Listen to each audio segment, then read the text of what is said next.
We are going to record this meeting, and it's time to start. Dear participants, English language teachers and e-twiners, you are attending this webinar, which is part of the April Professional Development Series of events in e-twinning.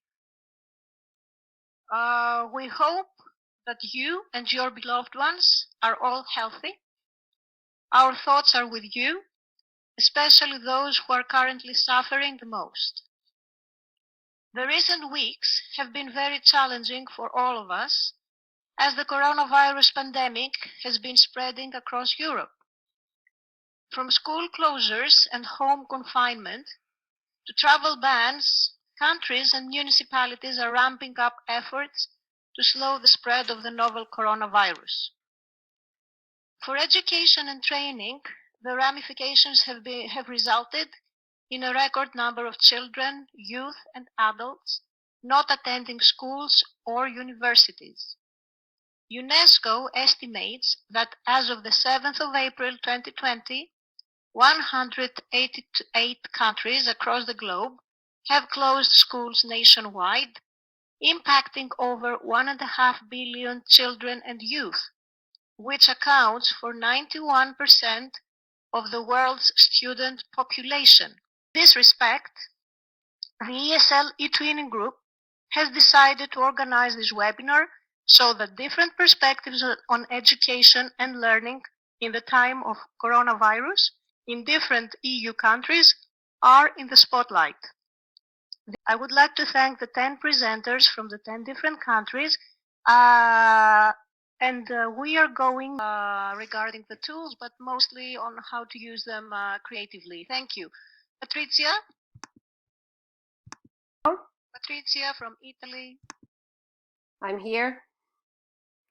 Hello, Patrizia. Hello, everybody. Hello. Hello, and we thanks can see to you, we can hear you. Great. Thank you. Thanks to the organizer for inviting me to this event.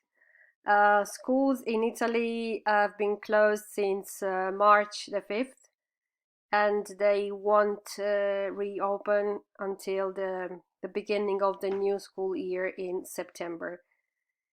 And I have to say that I am lucky to teach in a school like the Technical Institute Alessandro Volta, as my school has had a particular interest in the integration of technology in the teaching and learning process, and for over 10 years now. So it was one of the first schools in Italy to be chosen by the Ministry of Education for the development of the so-called School 2.0 plan. And for this reason, I have to say that we were already familiar with technology and tools and applications which can support innovative approaches. So when we had knowledge of the possibility of school closures for the COVID-19 emergency, we drew up a plan which we called Virtual Volta, as you can see on the slide. So as to define common strategies and guidelines both for teachers and students to carry on our work in the best possible way.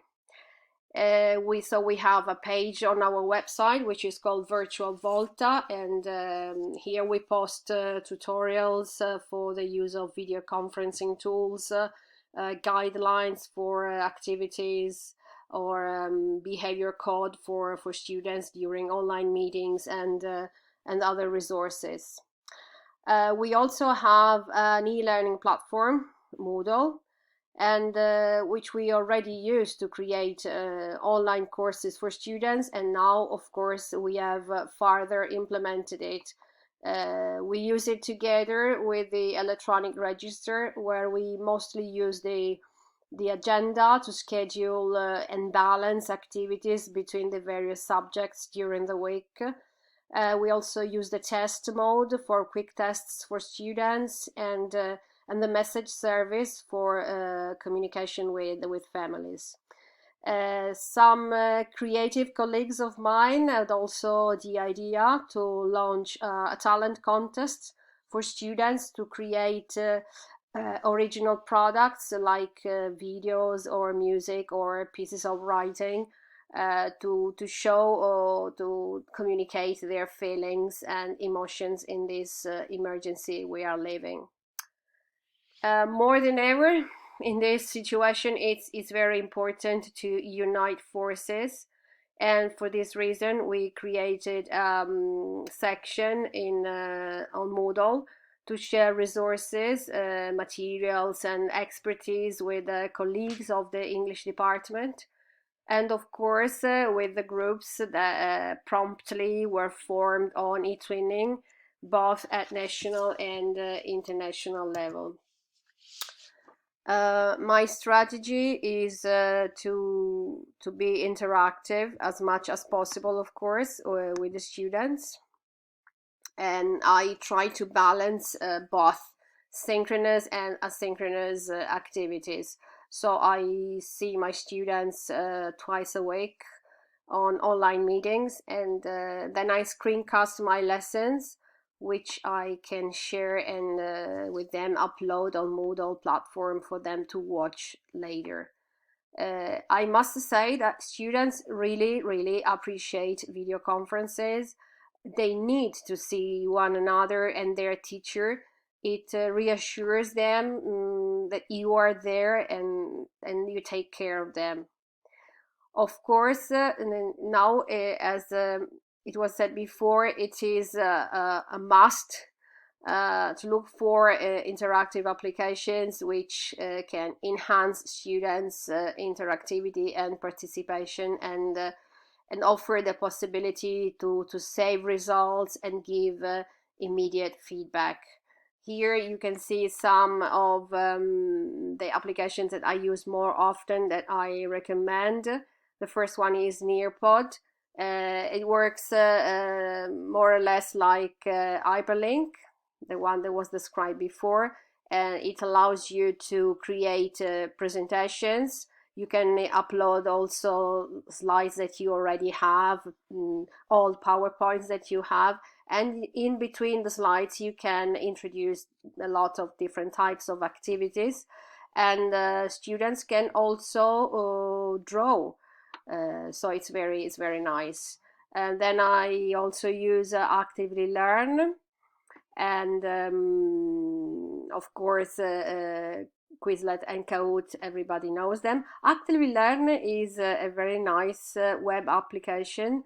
You can find lots of interesting texts to read, and in the text you can find embedded questions and polls and various types of activities. All the results are saved on the app. You can create your own classroom, and so everything is there in one place. Live